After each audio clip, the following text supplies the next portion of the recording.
ఉండాలి, ఇలా పర్ఫెక్ట్ ఉండాలి, అలా చూస్తుండాలి. ఓకేనా?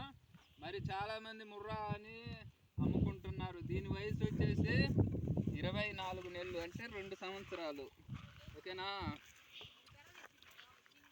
ఇప్పుడు ఇలాంటి గేదెలను పెట్టుకొని మేపుకుంటే 10 గేదెలు ఉంటే గేదె వచ్చేసి రోజుకి 10 లీటర్లు ఇస్తుంది.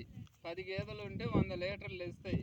100 లీటర్లు 1 లీటర్ వచ్చేసి 80 రూపాయలు, 100 రూపాయలు క్వాలిటీ పాలు అమ్ముకుంటే ఎంత డబ్బులు వస్తాయని లెక్కలు వేసుకోండి.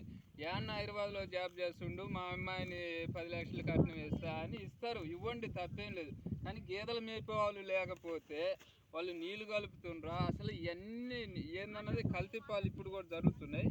మరి మీరు పుట్టారు, మీ అమ్మోళ్ళు బాగా సాగినారు, సాగితే మీ పిల్లలు కల్తీ పాలు ఇస్తున్నారు. వాళ్ళ వల్ల ఈ దేశానికి ఏంటి ఉపయోగం?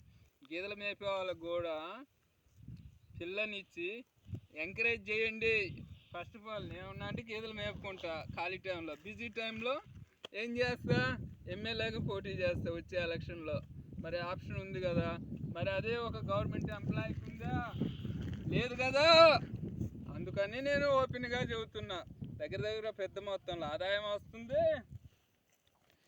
మనసు యాక్టివ్గా ఉంటుంది, ఎప్పుడు నవ్వుతూ ఉండొచ్చు. ఎప్పుడు సీరియస్గా ఉంటూ, ఎప్పుడు అసహ్యంగా ఉంటున్నా వాళ్ళ గురించి నేను చెప్పదలుచుకోవాలి. గేదెలు మేపుతున్నాం, ఫుల్ హ్యాపీగా ఉన్నా.